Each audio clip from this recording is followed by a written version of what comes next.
জোড়াতল ভবানী ভবনে সিআইডির ব্যারাকপুরের প্রাক্তন সাংসদ অর্জুন সিং এবং তার পুত্র ভাটপাড়ার বিধায়ক পবন সিংয়ের। তবে সিআইডি এই তলবে যেতে পারছেন না পিতা পুত্র দুজনেই। তবে প্রাক্তন সাংসদ অর্জুন সিং জানান, রাত 12:30টায় নোটিশ দিতে আসছে সিআইডি। টাইম আর তারিখের কোনো তাদের কাছে আইনের ব্যাপার নেই। যদি তার পিতা বেঁচে থাকতেন তাহলে তাকে মিথ্যে মামলা দিয়ে ফাঁসিয়ে দিত। মমতা বন্দ্যোপাধ্যায় নানাভাবে তাদেরকে ফাঁসাতে চাইছেন। 2026 সালে হেরত যাবেন বলে পুলিশকে নিয়ে নানাভাবে হেনস্থা করা হচ্ছে।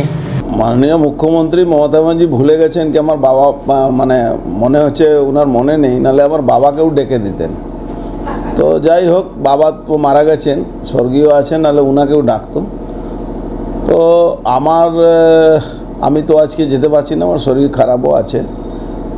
টাইম নিয়ে টাইম চেয়ে একটা নোটিশ জবাব দিয়ে দিচ্ছে আপনার হাইকোর্টে একটা মামলা, ওই মামলা পেন্ডিংও আছে। তো এই জন্যে আমরা একটা চিঠি দিয়ে দিচ্ছি। আমার ছেলেও মনে হচ্ছে আজকে যাচ্ছে না, ওর একটা কোর্টে সাক্ষী আছে, এনআইএ কোর্টে। তো এই ধরনের একটা প্রতিহিংসামূলক কাজ সবসময় করে যাচ্ছে।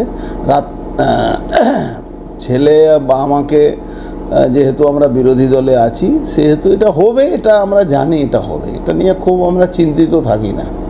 বলছি যে একটা দেখা যাচ্ছে নোটিশে টাইম বিভ্রাট, 12:30 রাতের বেলা নোটিশ দিতে আসছে বিধায়কের বাড়ি।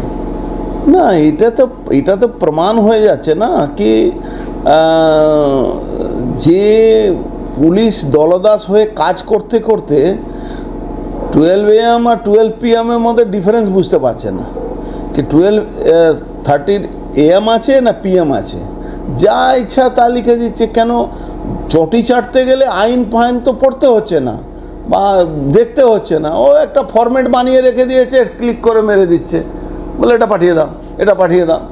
আপনি দেখেছেন যে একদিনের মধ্যে 1 ঘন্টার ডিফারেন্সের মধ্যে এখানেও ডেকেছিল, আবার লালবাজার ভবানী ভবনেও ডেকেছিল। মানে কোনো জ্ঞান বলে কিছু নেই। ও চটি চাটতে গেলে যারা এইসব করছে তারা মূর্খ আছে, তারা বুঝতে পারছে না কি যেদিন সময় পাল্টাবে তাদেরকে রিটায়ারমেন্ট হওয়ার পরেও আমরা ডাকবো, চিন্তা করার কোনো ব্যাপার নেই। এটা ভুলে যাবেন না কি আমরা রিটায়ারমেন্ট হলে আমরা মনে থাকবে না, বা যারা করাচ্ছেন তারা ভুলে যাবেন না কি রিটায়ারমেন্ট হওয়ার পরেও কিন্তু আমরা কিন্তু পলিটিক্সে রিটায়ারমেন্ট থাকে না, পলিটিক্সে শেষ জীবন অবধি পলিটিক্স আমরা করব। আমরা কিন্তু যারা এই দলদাস হয়ে কাজ করছেন, আইনভাবে করতেন আমার কোনো আপত্তি নেই, বেআইনিভাবে যারা কাজ করছেন যে পুলিশ অফিসাররা, তারা কিন্তু ভুলে যাবে না রিটায়ারমেন্ট আপনাদের হয়, আমাদের কোনো রিটায়ারমেন্ট হয় না।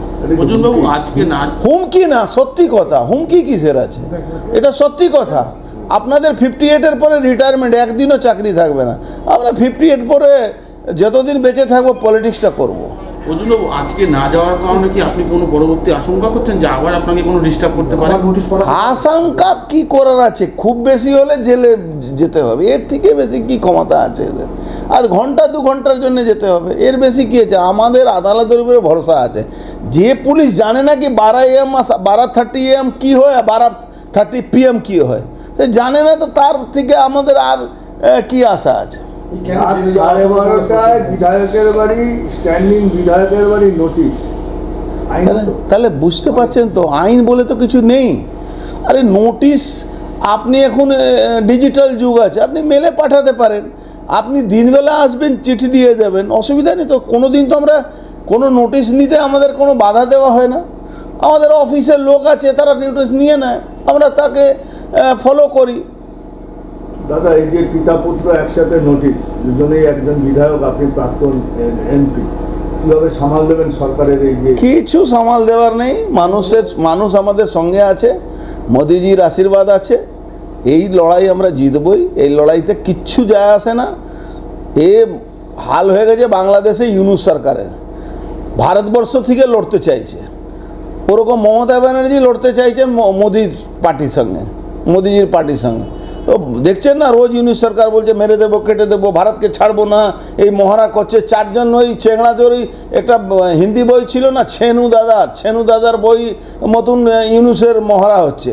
মানে এরকম মহড়া আপনি আমার মনে হচ্ছে মালদ্বীপও করে না, মালদ্বীপের থেকে ভালো মহড়া করে। তো মমতা ব্যানার্জি হাল হয়ে গেছে ইউনুসের মতন, যে মহড়া করছে, বিরোধীদেরকে ধমকাচ্ছে, চমকাচ্ছে পুলিশকে দিয়ে, বুঝতে পারছে না কি পুলিশের উপরেও কিছু আছে। আপনারা কি চাপ সৃষ্টি করছে যে আবার সেই তৃণমূলে যাতে আপনি চলে আসেন চাপের জন্য? এটা মূর্খের কথা, মূর্খর স্বর্গে বাস করছে। ভারতবর্ষে রাজনীতিতে সনাতনীদের উপরে যত জুলুম হয়েছে তার পাল্টা জবাব সনাতনকে মেটাতে পারবে না।